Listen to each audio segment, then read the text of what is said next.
নমস্কার, দেখে নেব আজকের শিরোনাম। আরামবাগের পরশুরার বন্যা কবলিত এলাকায় সরকারের কোনো ভূমিকা নেই, শুভেন্দু অধিকারী। মমতা ব্যানার্জি এক ধাপ এগিয়ে 4 ধাপ পিছিয়ে আসায় অভ্যেস রপ্ত করে ফেলেছেন শুভেন্দু অধিকারী। বাঁশকুড়ার মঙ্গলদারিতে পানীয় জল সহ বিভিন্ন বিষয় নিয়ে অভিযোগ তুলে রাস্তা অবরোধ বন্যা দুর্গতদের। অনুব্রত মণ্ডল জামিন পেলেন, পুজোর আগে ফিরছেন বীরভূমে। কঠোর নিরাপত্তার জন্য দক্ষিণ দিনাজপুর জেলা পুলিশ দপ্তর থেকে একটি মোবাইল ভ্যান চালু করা হয়। সিবিআইয়ের মুখোশ খুলে দিয়েছে সুপ্রিম কোর্ট। কেন এমন মন্তব্য করলেন কুণাল ঘোষ? জলের সমস্যা সমাধান করার লক্ষ্যে এগিয়ে এলো সংকেত নামক স্বেচ্ছাসেবী সংস্থা। অখিলেশ যাদবের ঘোষণা, এক দেশ এক নির্বাচন একটি বড় ষড়যন্ত্র, বিজেপি উত্তরপ্রদেশে হারবে। চিকিৎসক খুনে বিচার চেয়ে ফের জনজোয়ার, ওয়াকার নিয়ে মিছিলে সামিল প্রবীণ রাও। ধামাচাপা দিতে সঞ্জয়কে ডেকে ধর্ষণ, বিস্ফোরক দাবি সিবিআই। আসছি বিস্তারিত খবরে। ডিভিসি ছাড়া জলে দামোদর নদ এলাকায় বন্যা পরিস্থিতির সৃষ্টি হওয়ায় ক্ষুব্ধ হয়ে 3 দিনের জন্য বাংলা ঝাড়খণ্ড সীমানা সিল করারও নির্দেশ দিয়েছিলেন মুখ্যমন্ত্রী মমতা বন্দ্যোপাধ্যায়। বৃহস্পতিবার বিকেল থেকে আটকে পড়ে ঝাড়খণ্ড থেকে পণ্যবাহী গাড়ি, এমনকি অ্যাম্বুলেন্সও। এর আগে ন্যাশনাল হাইওয়ে অথরিটির চেয়ারপারসন সন্তোষ কুমার যাদবকে লেখা চিঠি পোস্ট করে শুভেন্দু টুইট করেছিলেন, মমতা বন্দ্যোপাধ্যায় ডিভিসির সাথে সম্পর্ক ছিন্ন করার সাহস করার পর মনে হচ্ছে তিনি পুলিশকে প্রতিশোধের কৌশল হিসেবে প্রাথমিকভাবে ঝাড়খণ্ড থেকে বাংলাকে বিচ্ছিন্ন করতে বলেছেন। ঝাড়গ্রাম প্রশাসনিক জেলার অন্তর্গত চিচিরা এবং পশ্চিম বর্ধমান প্রশাসনিক জেলার কুর্গিতে পুলিশ বেআইনিভাবে জাতীয় সড়ক অবরোধ করেছে। ঝাড়খণ্ড, বিহার, ছত্তিশগড় এবং মহারাষ্ট্র থেকে জাতীয় মহাসড়ক অবৈধভাবে অবরোধ করে সাধারণ বাণিজ্য সামগ্রী বহনের পাশাপাশি বন্যা ক্ষতিগ্রস্ত এলাকার জন্য ত্রাণ সামগ্রী বহনকারী ট্রাকগুলিকেও আটকানো হচ্ছে বলে পশ্চিমবঙ্গের পুলিশ কর্তৃপক্ষের উচ্চ হস্তক্ষেপে স্পষ্ট। অধিকন্তু পশ্চিমবঙ্গ পুলিশ যে জায়গাগুলিতে জাতীয় মহাসড়কে এই ধরনের অবরোধ তৈরি করেছে সেগুলি প্রধান ধমনী রাস্তাগুলিতে পড়ে, যা পশ্চিমবঙ্গ এবং উত্তর পূর্বকে দেশের উত্তর অংশের সাথে সংযুক্ত করে এবং এর ফলস্বরূপ উত্তর পূর্ব অংশের সাথে জাতির সম্পূর্ণভাবে বিচ্ছিন্ন হয়ে যাচ্ছে এবং ফলস্বরূপ শীঘ্রই এমন পরিস্থিতি হতে পারে সেখানে উত্তর পূর্ব ভারতে প্রয়োজনীয় সরবরাহের সংকট দেখা দিতে পারে। আমি মাননীয় রাজ্যপাল, মাননীয় কেন্দ্রীয় স্বরাষ্ট্র সচিব NHAI এর মাননীয় চেয়ারম্যান এবং সড়ক পরিবহন ও মহাসড়ক মন্ত্রকের মাননীয় সচিবকে একটি চিঠি লিখেছি। পশ্চিমবঙ্গ সরকারের দ্বারা করা বাড়াবাড়ি আচরণ সম্পর্কে অবহিত করেছি। দ্রুত স্বাভাবিক অবস্থা ফিরিয়ে আনার জন্য যথাযথ ব্যবস্থা নেওয়ার জন্য অনুরোধ করলেন শুভেন্দু। গরু পাচারের মামলায় ইডির করা অভিযোগে বীরভূমের তৃণমূল নেতা অনুব্রত মণ্ডল জামিন পেলেন। গতকাল 10 লক্ষ টাকার ব্যক্তিগত বন্ডে জামিন মঞ্জুর করেছে আদালত। এটি তার বিরুদ্ধে চলমান মামলা সংক্রান্ত দ্বিতীয় জামিন, কারণ এর আগে সিবিআই এর মামলাও তিনি জামিন পেয়েছিলেন। বিচারপতি বেলা এম ত্রিবেদী এবং বিচারপতি সতীশ চন্দ্র শর্মার ডিভিশন বেঞ্চ তার জামিনের আবেদন মঞ্জুর করেছে। আদালত জামিন মঞ্জুর করার সময় কিছু শর্ত জুড়ে দিয়েছে। অনুব্রতকে পশ্চিমবঙ্গে কোথায় থাকবেন তা তদন্তকারী সংস্থাকে জানাতে হবে এবং তার মোবাইল নম্বরের তথ্য দিতে হবে। আদালত স্পষ্ট করে দিয়েছেন তিনি এমন কোনো পদক্ষেপ নেবেন না যা তদন্তকে প্রভাবিত করতে পারে এবং প্রত্যক্ষ এবং পরোক্ষভাবে সাক্ষীদের প্রভাবিত করার চেষ্টা করবেন না। 2022 সালের 11 আগস্ট গরু পাচার মামলায় প্রথমে সিবিআই কর্তৃক গ্রেপ্তার হন অনুব্রত। প্রথমে আসানসোল সংশোধনাগার এবং পরে তিহার জেলে নেওয়া হয়।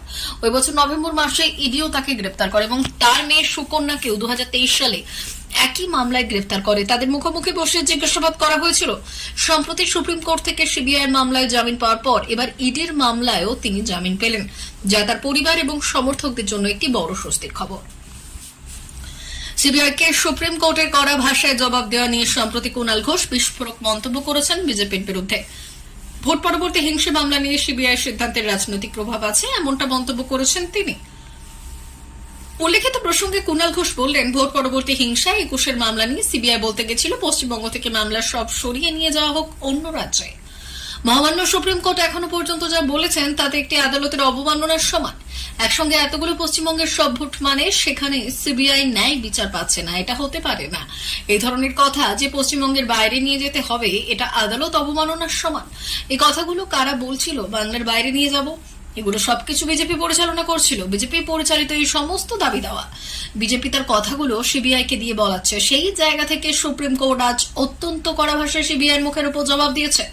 সমাজবাদী পার্টির জাতীয় সভাপতি অখিলেশ যাদব শুক্রবার আচমকাই কনৌজ পৌঁছে সেখানে একটি প্রেস কনফারেন্সের মাধ্যমে বিজেপির বিরুদ্ধে শক্তিশালী আক্রমণ করেন। তিনি বললেন, এক দেশ এক নির্বাচন প্রকল্পটি একটি বড় ষড়যন্ত্র যা বিজেপির রাজনৈতিক স্বার্থকে সার্বিকভাবে ক্ষতিগ্রস্ত করবে। তিনি উল্লেখ করেন, এই প্রস্তাবনার মাধ্যমে বিজেপি নির্বাচন কমিশনকে আউটসোর্স করার পরিকল্পনা করছে, যা গণতন্ত্রের মূল নীতির বিরুদ্ধে। অখিলেশ যাদব এনকাউন্টার সম্পর্কেও প্রশ্ন তুলছেন। তিনি বলেছেন, বৃহৎ পরিমাণে এনকাউন্টার হচ্ছে এবং এর ফলস্বরূপ মহিলারা এখনো নিরাপত্তাহীনতার শিকার। উত্তরপ্রদেশের মহিলাদের জন্য এনসিআরবির ডেটা বলছে যে তারা সবথেকে অসুরক্ষিত। এই ফেক এনকাউন্টারগুলির একটি তদন্ত হওয়া উচিত। তিনি দাবি করছেন যে বর্তমান সরকার নির্বাচনে পরাজিত হলে শুধুমাত্র যাদব এবং মুসলমানদের বিরুদ্ধে ব্যবস্থা নেওয়া হচ্ছে। তিনি কনৌজের হাইটেনশন লাইন থেকে ক্ষতিগ্রস্ত পরিবারের সাথে দেখা করে তাদের প্রতি সমবেদনা জানান। তিনি বললেন, বিজেপি কনৌজের সমস্ত সুবিধা নষ্ট করছে এবং জনগণের মধ্যে অসন্তোষ বাড়িয়ে তুলছে। অখিলেশ বললেন, জনতা 10টি আসনে বিজেপিকে হারিয়ে দেবে এবং 2027 সালের নির্বাচনে তারা বিজেপিকে উচ্ছেদ করবে। বিজেপির সমাপ্তি ঘটতে চলেছে। গোটা ঘটনা তদন্ত করছে সিবিআই, যেখানে উঠে আসছে নানা চাঞ্চল্যকর অভিযোগ। সিবিআই সূত্রে জানা গেছে, তিলোত্তমাকে খুন করাই ছিল মূল লক্ষ্য। পরে ওই খুনের ঘটনাকে ধর্ষণের সঙ্গে যুক্ত করতে সঞ্জয় রায়কে ঘটনাস্থলে ডেকে আনা হয়। খুনের ঘটনাকে আড়াল করতে এই ব্যবহার করা হয় সঞ্জয়ের। তদন্তের বিভিন্ন তথ্য ও সংশ্লিষ্টদের বয়ান থেকে এই বিস্ফোরক তথ্য বেরিয়ে এসেছে। কিন্তু চিকিৎসক খুনের পেছনে আসলে কে ছিল, কেন তরুণ চিকিৎসককে হত্যা করা হলো, রাতের ঘটনার সঙ্গে কারা জড়িত ছিল, এসব প্রশ্নের উত্তর খুঁজছে সিবিআই। গোয়েন্দাদের ধারণা, তিলোত্তমাকে জখম ও অচেতন অবস্থায় সেমিনার হলে ফেলে রেখে আসা হয়েছিল। এরপর ধর্ষণের প্ল্যান বাস্তবায়নের জন্য সঞ্জয় রায়কে ডেকে আনা হয়। সঞ্জয়কে তরুণী চিকিৎসককে ধর্ষণের জন্য প্রচন্ড উত্ত্যক্ত করা হয়। নির্দেশে পরিকল্পিতভাবে নির্যাতিতাকে শ্বাসরোধ করে হত্যা করে সে। সিবিআইয়ের অনুমান এটাই ঘটেছিল। ঘটনার সত্যতা যাচাই করতে হাসপাতালের বেশ কয়েকজন কর্মীকে জিজ্ঞাসাবাদ করা হচ্ছে। এখনো পর্যন্ত সঞ্জয়ের পলিগ্রাফ টেস্টও সম্পন্ন হয়েছে, যেখানে সঞ্জয় নিজেকে নির্দোষ দাবি করেছে। তবে পরীক্ষার সময় সে উদ্বিগ্ন এবং অস্থির হয়ে পড়েছিল। সিবিআই বিভিন্ন তথ্য প্রমাণ সামনে রেখে সঞ্জয়কে প্রশ্ন করলে সে দাবি করে সেমিনার হলে গিয়ে তরুণী ডাক্তারকে মৃত অবস্থায় দেখে সেখানে থেকে পালিয়ে যায় সে।